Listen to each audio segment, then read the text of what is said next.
লিজা বহুত দিনের পর নাম শুনি থাকা একটা নাম লিজা তো আজি লগ পালো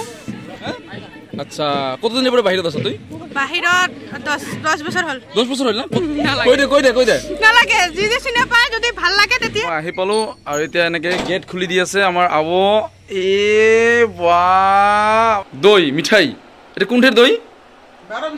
12 বিশা দই আৰু মিষ্টিটা 12 বিশা বাপৰে বাপ দেখছ আহাৰ লগে লগে খানা আহি গেল মোৰ এতিয়া খাম আৰু দুজনে এতিয়া ওলাই যাম নাকি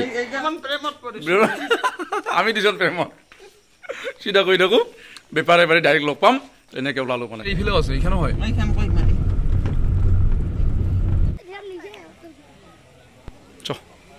তো মই আজি একচুয়ালি নমতা এখন নিমন্ত্রণ খাব আহিছো একচুয়ালি আবৰহে নিমন্ত্ৰণ আবৰহে কিন্তু মই আহিব লগা হল আবৰ কাৰণে আবৰ অনুৰোধ মৰ্মে আহিলো কিন্তু আহি এটা কথা মই বিশেষকে জনাব বিচাৰিছো যিসকল আমাৰ ডেকা বন্ধু আছে তেখেতসকলক জনাব বিচাৰিছো একচুয়ালি আমাৰ জামাই হয় স্বপন বৰ্মন তো একচুয়ালি নেভিত 15 বছৰ নেভিত কাম কৰিছে আৰু এতিয়া বেংকত কৰি আছে তো আৰ্মি নেভি এয়াৰ ফোৰ্স তো আৰ্মিত যেটো আমাৰ আগতে ইন্ডিয়ান আৰ্মি আছিল হয়তো বহুত কেইবছৰ কৰাৰ পিছতে ৰিটায়াৰ্ড ল'ব পাৰিছিল আৰু পিছত এতিয়া হৈছে অগ্নিবীৰ 4 বছৰৰ কাৰণে তো ঠিক আমিও জানিব বিচাৰিম যে নেভি বা এয়াৰ ফোৰ্সত এনেকুৱা কিবা নিয়ম কৰিল নেকি একচুয়ালি জামাই কৰিছে নেকি আৰ্মিত যেটো ৰুল আছে হয় নেভি আৰু এয়াৰ ফোৰ্সত সেম ৰুল চলি আছে আচ্ছা এতিয়া নেভি আৰু এয়াৰ ফোৰ্সত অগ্নিবীৰ আৰম্ভ হৈছে আচ্ছা Agniveer 25% as of now 24% permanent hobo acha baki retire hoy jabo acha 20% permanent hobo ihote permanent hoy gene pension sob pai jabo acha to thik amar army jeneka 4 বছৰ কাৰণে অগ্নিবীৰ যেটো আমি জান অগ্নিবীৰ মানে নেভি বা এয়াৰ ফোৰ্সত সেম হৈছে যিসকলে নেভি বা এয়াৰ ফোৰ্সত যাব খুজে মই বিশেষকে নেভিৰ কথা কম কাৰণ যেহেতু জামাই আমাৰ নেভিত আছিল 15 বছৰ কাম কৰাৰ পিছত এতিয়া বেংকত কৰি আছে একচুয়ালি নেভিত পাৱাৰ কাৰণে আমাৰ ডেকা সকলক কি কৰিব লাগিব কি কইলে নেভিত পাব মানে তো একচুয়ালি হাই সেকেন্ডাৰি সায়েন্স কৰিব লাগিব হাই সেকেন্ডারি ফিজিক্স কেমিস্ট্রি ম্যাথস লৈ আপোনাক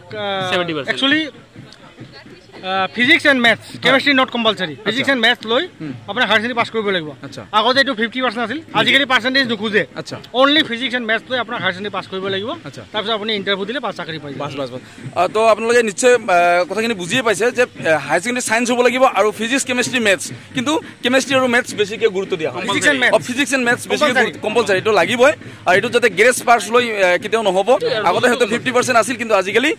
নরমাল পাস কৰিলেও হ'ব তেতিয়া ইন্টাৰভিউ দিব পাৰিব আৰু ইন্টাৰভিউ দিয়াৰ পিছত যদি ভাল হৈ যায় তেতিয়া চাকৰি পাব আৰু একচুয়ালি এটো ইন্ডিয়ান নেভিৰ কথাই কৈছো মাৰ্চেন্ট নেভিটো একটা বেলেগ ধৰণৰ মাৰ্চেন্ট নেভি আছে প্ৰাইভেট মাৰ্চেন্ট নেভি কোম্পানীৰ আন্ডাৰত হয় তাৰ কাৰণে আপুনি বেলেগকে কোৰ্স কৰিব লাগিব এটো বেলেগ বস্তু ইন্ডিয়ান নেভি হৈছে ভাৰতীয় সেনা নৌসেনা এটো বেলেগ বস্তু মাৰ্চেন্ট নেভি কোস্ট গাৰ্ডতো যাব পাৰে আপুনি কোস্ট গাৰ্ড হৈছে alliance of navy just training on training and everything is with navy মানে training coast guard training navy লগতে হয় but it comes under paramilitary force but under defense ministry আচ্ছা হা তো কথাখিনি ভালকে বুজি পাইছে নিশ্চয় বহুতে মোৰ ডেকা সকলক অনুৰোধ কৰিছো যি সকলে হয়তো বহুতে আৰ্মিতে ট্ৰাই কৰে নেভি বা এয়াৰ ফোৰ্সত ভয় কৰি ট্ৰাই নকৰে এনেকুৱা আগতীয়াকে ভাবে যে মই নাপাম নেকি কিন্তু এবাৰ ট্ৰাই কৰিছা হয়তো আমাৰ জামাইয়ে পাইছিল একেলগে কেইজনমান পাইছিল আমাৰ এই অঞ্চলত আমি একেলগে 3 জন পাইছিলো আচ্ছা বেছি হাৰ্ড নহয় একেবাৰে ইজি এক্সাম হয় ইয়াত জ্যোতিষনাথ বুলি এজন আছে ফকিৰা গ্ৰামৰ নৱজিত বৰ্মন সাপট গ্ৰামৰ আৰু মই সপনজিত বৰ্মন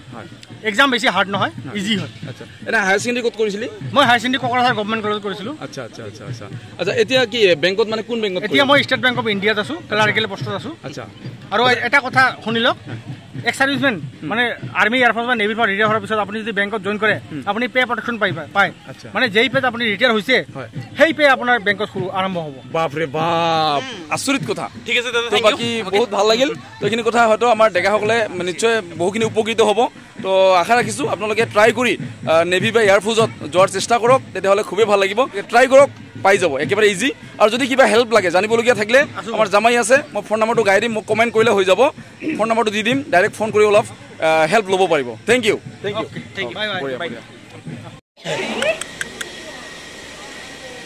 আজি মই যোনখন অন্নপ্ৰসন্ন খাব আহিছো আবৰ লগত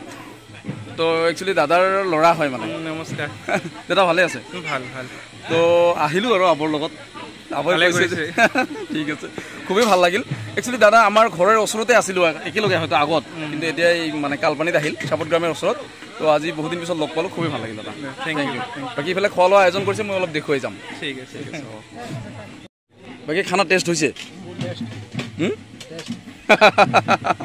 ঠিক আছে কা ঠিক আছে হ'ব এতিয়া আমি গৈ থাকিম একচুৱেলি লেজাৰমা আবৰ লগত মই আহিছিলোঁ অন্নপ্ৰসন্ন খালোঁ খুবেই ভাল লাগিল আৰু বহুতকে লগ পালোঁ খুবেই ভাল থেংক ইউ এতিয়া মই গৈ থাকিম